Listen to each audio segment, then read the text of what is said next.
ये कहानी उस वक्त के बाद की है जब जेक सुली और नेटेरी ने पेंडोरा के बाकी नावी के साथ मिलकर धरती से आए लोगों से अपने प्लेनेट को बचाने के लिए युद्ध किया और उन्हें हराकर वापस धरती पे जाने के लिए मजबूर कर दिया।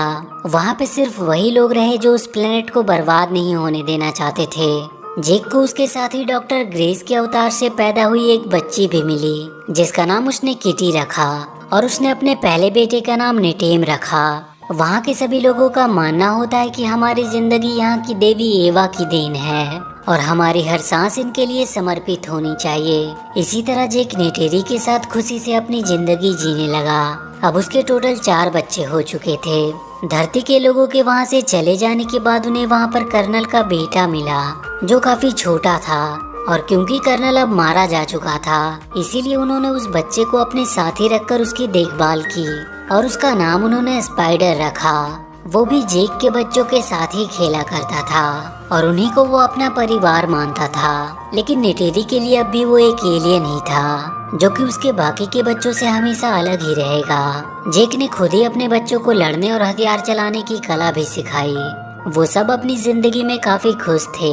लेकिन एक दिन जेक को आसमान में एक नया तारा दिखा और इसका सिर्फ एक ही मतलब था कि धरती के लोग अपने स्पेसशिप से वापस पेंडोरा पर आ रहे थे।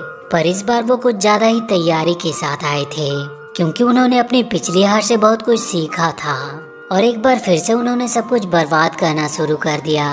और इसके बाद हम वहाँ के लैब में एक अवतार को जागते हुए देखते हैं और ये अवतार किसी और का नहीं बल्कि उसी कर्नल का होता है जिसे नेटेरी ने इसके पहले वाले पार्ट में मार डाला था। उसमें कर्नल की सारी यादों को एक इलेक्ट्रॉनिक चिप की मदद से डाल दिया गया था और इस बार उसका मकसद जेक सुली को पकड़ना था जो आए दिन पेंडोरा के बाकी नावी के साथ मिलकर वहाँ पे चल रहे उनके काम में बाधा डालता रहता था। और आज भी वो अपने लोगों के साथ मिलकर एक हथियार से भरे ट्रेन पर हमला करके सारे हथियार को लूट लेता है। वहीं पे हम उसके दोनों बेटों को देखते हैं। वो भी अपने डैड की तरह ही काम करना चाहते थे और इसीलिए वो भी वहाँ के हथियारों को लूटने चले गए। पर उसी दौरान वहाँ पर हुए एक हवाई हमले में नेटेम घायल हो गया लेकिन खुशकिस्मती से उसे कुछ हुआ नहीं और जेक उसे बचाकर घर ले आया। वहाँ पे बहुत सारे नावी पहाड़ों की गुफा में छुपकर रहा करते थे क्योंकि इंसानों ने वहाँ पे आकर उनके घरों को तबाह कर दिया था। वहाँ पे जेक अपने बेटों को बहुत डांट लगाता है क्योंकि उसके मना करने के बावजूद वो लोग उसके पीछे गए थे। अब कर्नल और उसके बाकी के साथी अवतार एक बेस पे पहुँचते हैं। वहाँ की जनरल उसे बताती है कि जेक उनके लिए आए दिन मुसीबत बनता जा रहा है और अगर वो चाहते हैं कि पेंडोरा इंसानों के रहने के लायक भी बने तो उन्हें किसी भी हालत में जेक को पकड़ना ही होगा। इसके लिए उसकी आर्मी बहुत दिनों से कोशिश कर रही थी लेकिन उन पहाड़ों में उसे ढूंढना बहुत ही मुश्किल हो रहा था। कर्नल अपने साथियों के साथ उसकी तलाश करने के लिए जंगल में चला गया। वहीं पे जेक के सभी बच्चे भी घूमने के लिए आए हुए थे। वो कर्नल उस जगह पे जाता है जहाँ पर पिछली बार उसकी नावी लोगों के साथ लड़ाई हुई थी। वहीं पे जेक के बच्चों की नज़र उन पर पड़ जाती है और वो ये बात जेक को बता देते हैं। जेक उन्हें कोई भी हरकत करने से मना करता है और चुपचाप उन्हें वहाँ से निकल जाने को कहता है। वो बच्चे उसकी बात मानकर वहाँ से जाने लगते हैं लेकिन अचानक से उनके सामने कर्नल और उसके आदमी आ गए जिन्होंने उन्हें बंदी बना लिया। कर्नल स्पाइडर को देखकर पहचान लेता है कि वो उसी का बेटा है। वो उन सबको अपने साथ ले जाने की तैयारी करने लगे लेकिन तब तक वहाँ पर जेक और नेटेरी भी पहुँच चुके थे और वो दोनों छुपकर अपने हथियारों से उन पर हमला कर देते हैं और वो किसी तरह उन बच्चों को वहाँ से भगाने में कामयाब रहते हैं। लेकिन इन सब में स्पाइडर पकड़ा जाता है और कर्नल उसे उठाकर अपने साथ ही ले जाता है। जेक अब अपनी फैमिली की सेफ्टी के लिए उन्हें कहीं दूर ले जाना चाह रहा था क्योंकि अब स्पाइडर पकड़ा जा चुका था और उसे डर था कि कहीं वो उन्हें उनका पता ना बता दे जिससे उसकी वजह से उसके बाकी के सारे लोग भी मारे जा सकते थे। इधर स्पाइडर को वो लोग जेक का पता बताने के लिए बहुत टॉर्चर कर रहे थे पर वो किसी भी हाल में उनके सामने झुकने को तैयार नहीं था। इसीलिए कर्नल खुद अपने तरीके से उसे समझाने की कोशिश करता है। वो उसे वहाँ से बाहर निकालने का लालच देता है। इधर जेक अपने कबीले का मुखिया किसी और को बनाकर अपनी पूरी फैमिली को लेकर वहाँ से कहीं और जाने के लिए निकल जाता है जहाँ उसे वो इंसान कभी ढूंढ ना सके। और बहुत सारे आइलैंड को पार करते हुए वो एक अनोखे आइलैंड पर पहुँचता है जहाँ के लोग पानी और जमीन दोनों जगह पे रहने में सक्षम थे। वहाँ के सारे लोग उन्हें देखकर वहाँ पे इकट्ठा हो जाते हैं वो अपने से अलग लोग को देखकर थोड़ा हैरान भी थे और थोड़ी ही देर में वहाँ पर उनका मुखिया भी आ जाता है। जेक उनसे आग्रह करता है कि वो उसकी फैमिली को वहाँ पर रहने की इजाज़त दे दे, पर वहाँ का मुखिया उससे कहता है कि वो लोग पानी में रहने वाले हैं और वो लोग उनके साथ रह नहीं पाएंगे। लेकिन जेक का मानना था कि वो लोग बहुत जल्द उनके तौर तरीके सीख जाएंगे और बहुत जल्द वो अपने आप को इस काबिल बना लेंगे कि वो वहाँ पे आराम से रह सके। मुखिया उसकी बातों को मान लेता है और उन्हें वहाँ रहने की इजाज़त दे देता है। वो अपने बेटे और बेटी को ये जिम्मेदारी सौंपता है कि वो उन्हें यहाँ पर रहने के तरीके सिखाए और उसी दिन से वो लोग उनके साथ पानी के अंदर रहने और वहाँ के क्रिएचर की सवारी करने की ट्रेनिंग शुरू कर देते हैं। सभी को शुरू में बहुत दिक्कत हो रही थी ज्यादा देर तक पानी के अंदर रहने में, लेकिन किटी पानी के अंदर बहुत ही आराम से रहना सीख गई थी। जेक भी वहाँ के मुखिया के साथ उन पानी में रहने वाले क्रिएचर की सवारी करने की ट्रेनिंग कर रहा था, पर उसे भी स्टार्टिंग में काफी दिक्कत हो रही थी। इधर कर्नल स्पाइडर को लेकर अपने लिए एक इकरान चुनने आया था ताकि वो पूरी तरह से एक नावी बन जाए और बहुत ही जल्द वो एक इकरान को अपने लिए चुन लेता है। जेक के बच्चे भी धीरे धीरे सब कुछ वहाँ पर सीखने लगे थे। एक दिन मुखिया का बेटा और उसके दोस्त किटी की हरकतों का मजाक उड़ाते हैं, जिसकी वजह से उनकी किटी के भाई नेटेम और रॉक से लड़ाई हो जाती है। बाद में जेक अपने बेटे को समझाता है कि उन्हें वहाँ पर रहना है और इसीलिए वो सबसे दोस्ती बनाकर रखे।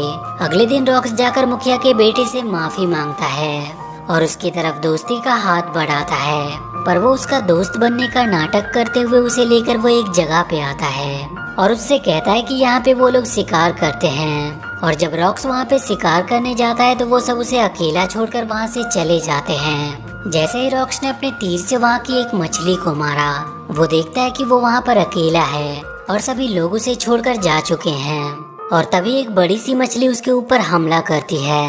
वो अपनी जान बचाने के लिए वहाँ से भागने लगा और अपने आप को एक पत्थर के बीच में छुपा लिया, लेकिन अब उसकी सांसें खत्म हो रही थी, इसीलिए वो वहाँ से बाहर आने लगता है। लेकिन वो मछली एक बार फिर से उसके ऊपर झपटती है और वो जैसे ही उसे मारने वाली थी कि तभी एक बहुत ही बड़ी सी वेल आकर उस मछली को मार देती है।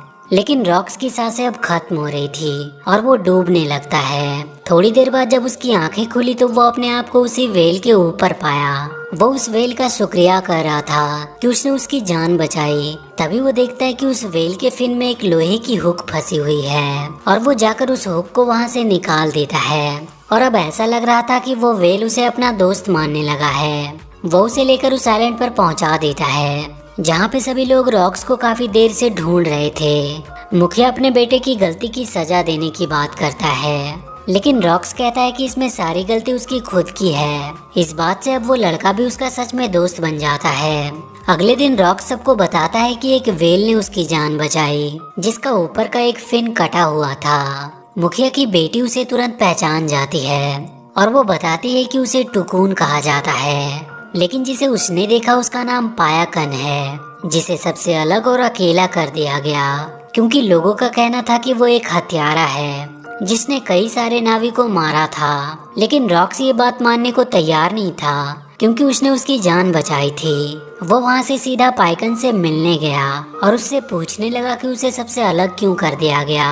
वो पाइकन उसे लेकर समुद्र की गहराइयों में चला गया। इधर कर्नल अपने साथियों के साथ जेक की खोज में था। वो एक बहुत बड़े से जहाज जो टुकून का शिकार किया करते थे, उनकी मदद से वो वहाँ से दूर हर एक आइलैंड की छानबीन करने का सोचता है। और थोड़ी ही देर में वो लोग उस आइलैंड पर पहुँच जाते हैं और वहाँ के लोगों को टॉर्चर करके उनसे जेक के बारे में पूछने लगते हैं, लेकिन कोई भी उन्हें कुछ भी बताने को तैयार नहीं था। इसीलिए वो उनके पूरे गांव को ही जला देता है। जेक उसी आइलैंड के दूसरी छोर पे रह रहा था। वहाँ का मुखिया उसे बताता है कि वो लोग उसे ढूंढते हुए उनके आइलैंड तक पहुँच चुके हैं। जब गांव वाले कर्नल को कुछ नहीं बताते हैं तो उसे एक आइडिया आता है और वो उनके इलाके के टुकून का शिकार करने का डिसाइड करता है ताकि ये देखकर सारे गांव वाले उनकी ताकत को जान सके। इधर रॉक्स पाइकन के साथ बॉन्ड बनाकर उसके बारे में जानता है कि उसे सबसे अलग क्यों किया गया। रॉक्स उसमें देख पाता है कि कैसे हंटर्स ने उन पर हमला किया था, जिसमें कई नावी और टुकून मारे गए, लेकिन सबने उसे ही किलर समझा। इधर वो हंटर अपने आधुनिक मशीनों का इस्तेमाल करके बड़े से टुकून को बड़े ही आसानी से मार गिराते हैं और उसे मारकर उसके अंदर से वो कोई फ्लूइड बाहर निकालते हैं, जिसके इस्तेमाल करने से इंसान की उम्र बढ़ती नहीं थी और इसीलिए वो काफी महंगा भी बिकता था। वो लोग उस टुकुन की लाश को उस आइलैंड के पास फेंक देते हैं, जिसे देखकर वहाँ के लोग काफी ज्यादा दुखी हुए, क्योंकि वहाँ के रहने वाले सारे जानवर उनके परिवार के एक हिस्से की तरह ही थे। वो सब गुस्से में अब उन इंसानों से लड़ने का डिसाइड करते हैं, लेकिन जेक उन सबको समझाता है कि वो उनसे लड़कर जीत नहीं सकते, क्योंकि उनके पास उनसे कई गुना ज्यादा आधुनिक हथियार हैं। वहीं रॉक्स को पाइकन की चिंता हो रही थी, इसीलिए वो उससे मिलने के लिए जाने लगा, लेकिन उसके भाई बहन उसे कहीं भी जाने से मना कर रहे थे और वो सब उसे रोकने के लिए उसके पीछे जाने लगे। वहीं वो देखते हैं कि पाइकन को एक तीर लगी हुई है और वो सब जल्दी से उस तीर को बाहर निकालने की कोशिश करने लगते हैं। और तभी वो देखते हैं कि हंटर्स की शिप बहुत तेजी से उनकी तरफ आ रही है। रॉक्स जल्दी से सारी बातें अपने डैड जेक को बताता है और जेक सभी को लेकर उनकी ओर निकल पड़ता है। वो लोग बहुत ही मुश्किल से पाइकन के शरीर से उस तीर को बाहर निकाल पाते हैं, लेकिन अब वो हंटर उन सब के पीछे पड़ गए थे, क्योंकि वो कर्नल उन्हें पकड़कर जेक तक पहुंच सकता था। वो सब भागने की बहुत कोशिश करते हैं, लेकिन आखिरकार वो उनके जाल में पकड़े जाते हैं। कर्नल उन्हें अपने इकरान से उठाकर उस शिप पर ले आता है और उन सबको कैद करके वो जेक को अपने पास बुलाता है। जेक अकेला ही उसकी तरफ बढ़ने लगा, क्योंकि उसने उसे अकेला ही आने को कहा था। पर तभी अचानक से पाइकन उस शिप पर हमला कर देता है और वहाँ पे चारों तरफ तोड़ फोड़ मचा देता है। ये देखकर जेक और उसकी सेना को भी हमला करने का मौका मिल जाता है और वो सब उन पर टूट पड़ते हैं। नेटेरी भी अपनी इकरान पर बैठकर अब हमला कर रही थी। उन सारे बच्चों को भी कैद से छुड़ा लिया जाता है, लेकिन इस बार वो किटी को पकड़ लेते हैं और वो शिप भी अब टूट रही थी और किसी भी वक्त वो डूबने वाला था। उसी लड़ाई में भागने के दौरान जेक के बड़े बेटे नेटेम को गोली लग जाती है और इस वजह से उसकी मौत हो जाती है।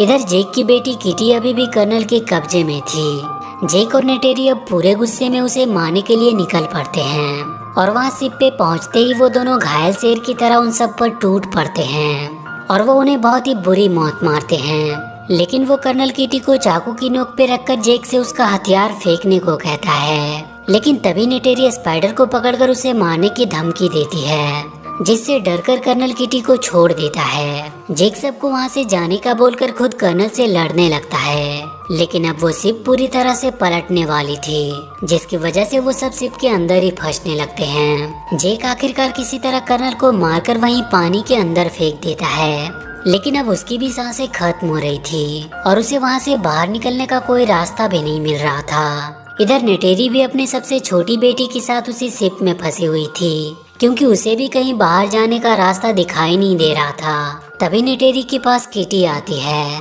जो उसे सही रास्ता दिखाकर बाहर ले आती है और जेक को उसका बेटा रॉक्स बाहर निकाल लाया। और उसी दौरान स्पाइडर को कर्नल मिलता है, जिसे वो ना चाहते हुए भी बचाकर बाहर ले आता है। वो कर्नल स्पाइडर को अपने साथ ही चलने को कहता है, लेकिन स्पाइडर उसके साथ जाने से मना कर देता है। वहीं मूवी के अंत में जेक के बेटे नेटेम को उनकी देवी एवा को सौंप दिया जाता है।